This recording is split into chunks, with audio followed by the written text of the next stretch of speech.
Anyway, girl, let's keep going because something else is a little suspicious. And that's this man that done messed around and killed his neighbor Rooster girl. Let me play this video. Y'all check this out. I didn't know to give it a 21 gun salute, CPR, mouth to mouth, or call the chicken ambulance. Big Roo was Jason Day Felice's pet rooster. That is until James Nix hit it with a stick. So I'm defending myself. I was feared for my safety, and the chicken, died. Nick says the rooster attacked people. I have not heard that because I know the neighbor here. I know him.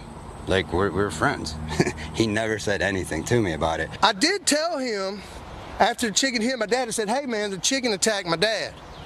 It's just a chicken. What's he going to do? Okay, well, look. The neighbors even disagree on how others saw Big Roo.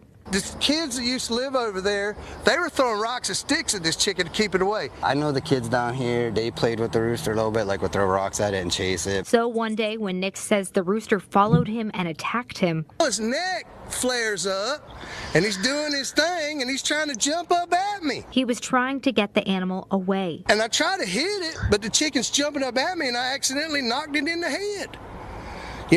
Call it a lucky shot, whatever. But when Day Felice came home, all he saw was his rooster dead in a ditch. I said, I'm calling JSO. I called JSO. JSO didn't do nothing. Then a couple of days later, I realized I could call animal control. And in late June, James Nix went to jail for animal cruelty. Next thing you know, he calls the chicken police on me. While the neighbors continue the fight, Nick says he never should have been arrested. Chickens are dying every day, people, at churches, Popeyes, and Kentucky Fried Chicken. Really. Did he lie? Did he lie? They is dying every day, girl. And not just at what he said, churches, Popeyes, KFC, but also the grocery stores too, honey. Right? But I hate to say it, but I feel like that was a rooster gone wild. I really do. I think it was a rooster gone wild, and he met his match on that day, because if it was me, he would have got his ass hit with more than just a stick. Okay, so he definitely wasn't going to make it until today, whether it was that man or somebody else. You can't just be running around here thinking nobody going to muck your luck. It's okay. He probably been out here attacking people, but just been getting away with it because he a rooster. Ooh, don't nobody care about that. You will get clucked around here. Whatever kind of pun intended, girl, you will get clucked around here. And I feel like it happened just like that man said. He over there flapping his wings and ran up on that man. And that man was like, Cluck, not today. You're out of here. Sorry. And then the other dude, like, I know the kids. I know the kids. The kids, they play with my kids. They play with the rooster all the time. Yeah, they like to throw little rocks and stuff at it. They just do that. And I'm like, it's you trying to act like you don't have a rooster that was out here terrorizing the people for me.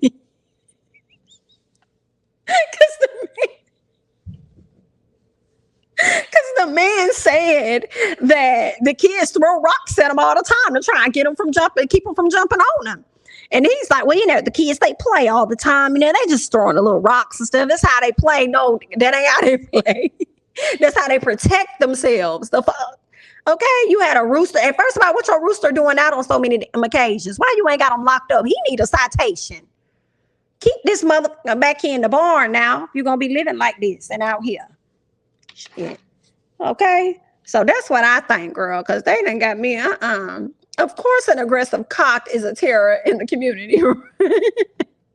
The chicken has rights, y'all. Innocent until proven guilty. Listen, he was proven guilty when that man said that the kids play with him all the time. They like to throw rocks at him and stuff. That's how they play. And you got the other man over here talking about the kids throw rocks to keep him from jumping on that. So that's when he was no longer innocent at that moment for me.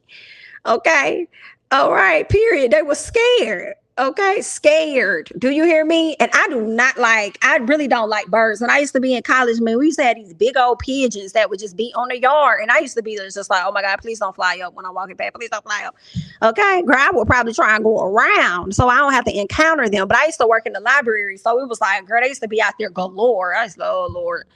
Whew. And one time we had this eagle that to fly on campus, girl. And when I tell y'all, I was walking with I don't know, I think it was my best friend. I think it was Brandy and somebody, but we was walking, and this eagle flew over my head and flew low. Girl, she probably was trying to pick my ass up because I remember ducking. I felt something. I was like, what the hell? And then next thing you know, on the yard, everybody just standing around looking at this eagle trying to figure out. And the eagle looking at us, look at them. Like, what the fuck y'all looking at? Like, what? I guess I can't. I think somebody probably tried to catch it. I don't know. But girl, ever since then, I really don't like the birds. Girl, keep them away from me. Keep them away. Keep them away. No, I wasn't a librarian, but my office was located in the library. So you had like the library section, and then the higher up it goes, it was just like a whole nother area, which was actually worked out for me what my work study was, because that ended up being my actual job at some point. But it was on the same floor as my communications department. So I was like, oh yeah, I could just walk out the office, take a boom, boom, boom. I ain't even got to be late for class, but you know. Anyway, girl,